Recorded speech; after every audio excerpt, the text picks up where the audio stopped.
Hello everyone, मैं अजय ओझा आप सभी का अजय एकेडमी यूट्यूब चैनल पर हार्दिक स्वागत करता हूं।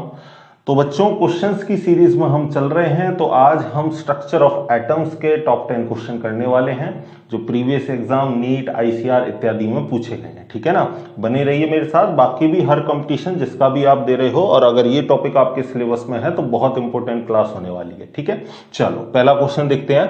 How many electrons can fit in the orbital for which n is equal to 3 and l is equal to 1। ठीक है, आपको बताना है कितने इलेक्ट्रॉन आ सकते हैं किसमें, ऑर्बिटल में, हिंदी में बोलते हैं कक्षक, जिसके लिए n का मान 3 है और l का मान 1 है। ठीक है, चलो देखते हैं इसको। n का मान 3 है तो 3 रख दिया। ठीक है, पहले ऑर्बिटल देख लेते हैं। और l का मान कितना दे रखा है, 1। sp/df, l की वैल्यू क्या होती है, 0 1 2 3। तो L का मान कितना दे रखा है, 1 का मतलब ये कौन सा है, P। तो जो हमारी सबशेल आई है वो कौन सी आई है, 3p subshell.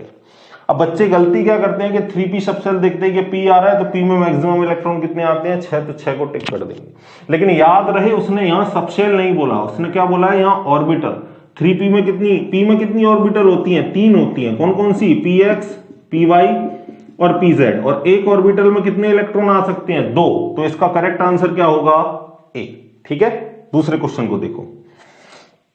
Which of the following pairs of d orbitals will have electron density along the axis? d orbitals की बात कर रहा है कि मुझे d कक्षक में वो बताओ, वो ऑर्बिटल्स बताओ जो along the axis होती हैं। आपको पता है d में 2 तरीके की ऑर्बिटल होती हैं। d में टोटल कितनी ऑर्बिटल होती हैं, 5। कौन कौन सी, चलो दोनों को लिख देता हूं पहले।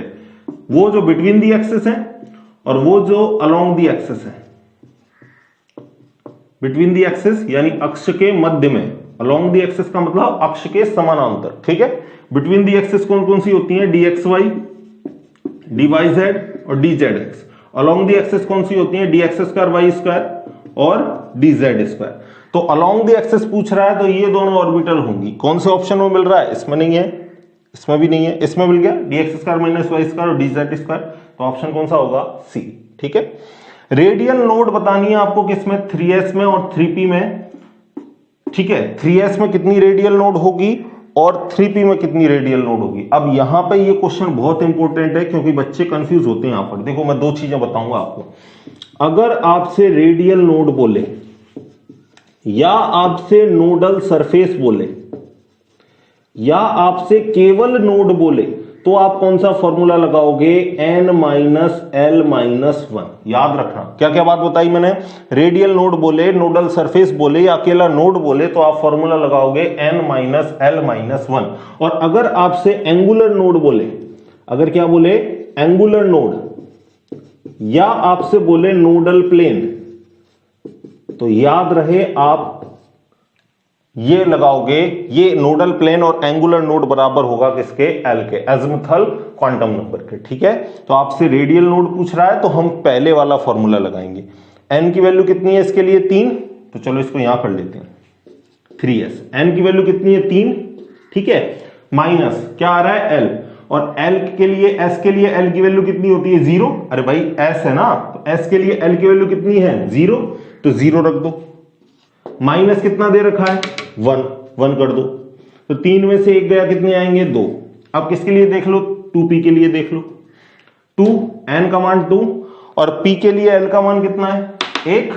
n है ना, n - l, तो l का मान कितना है p के लिए, 1 - 1। तो 2 में से 2 गए, क्या आएगा, 0। यानी 2 और 0 करेक्ट आंसर है। तो ऑप्शन कौन सा सही है, पहला।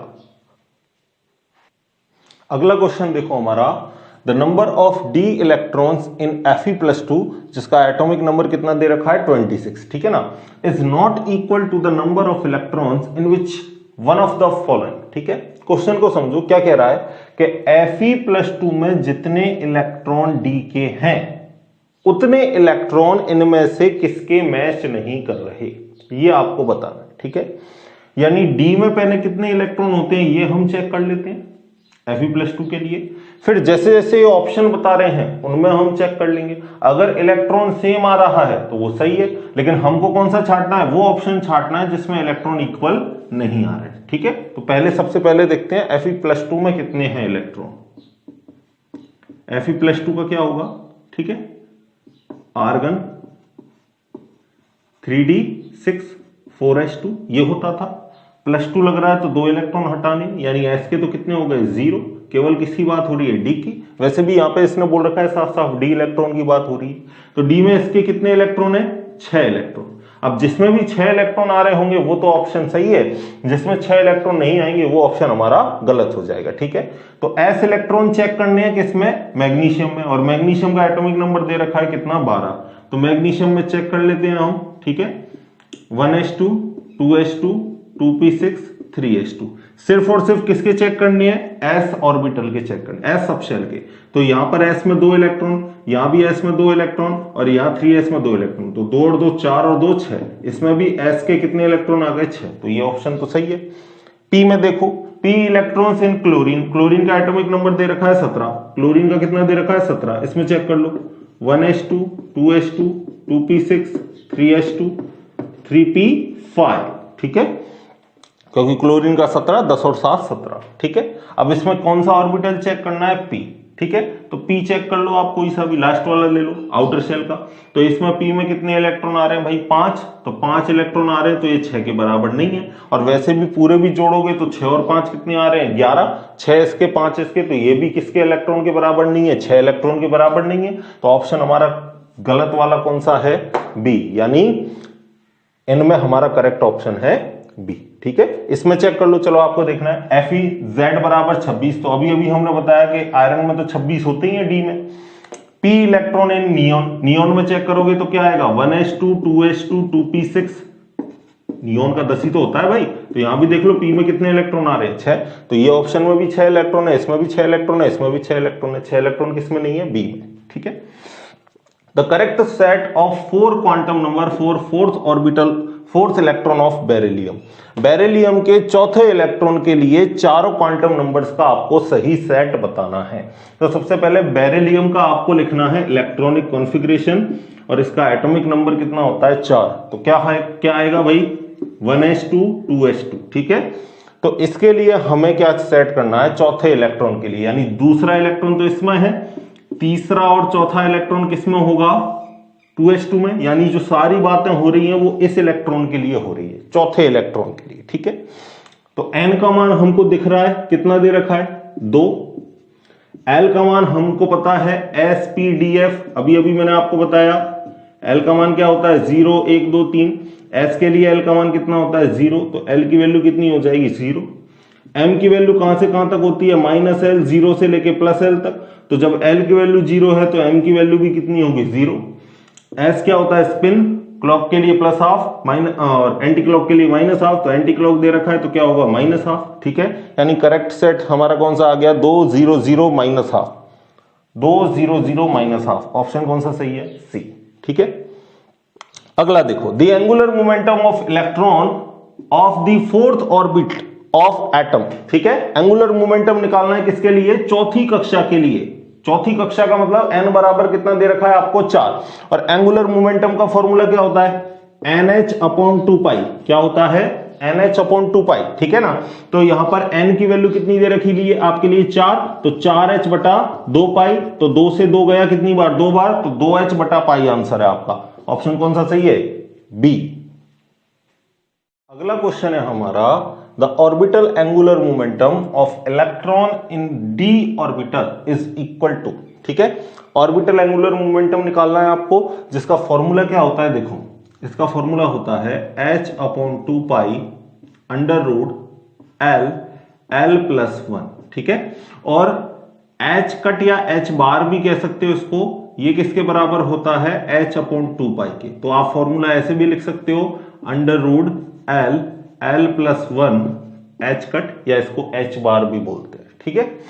तो L का मान आपको निकालना है, L का मान अगर आपने निकाल लिया तो आप इस क्वेश्चन को कर लोगे। कौन सा ऑर्बिटल दे रखा है d ऑर्बिटल, और d के लिए L का मान क्या होता है बता रखा है अभी अभी आपको 0 1 2 3, तो d के लिए L का मान कितना आया 2, तो यहां पे 2 रखो, तो √2 2 + 1 h कट, अंदर कितना बचा 3, 3 × 2 कितना हो गया 6, तो आंसर क्या आ गया, √6h बार। तो ऑप्शन कौन सा सही है, ए।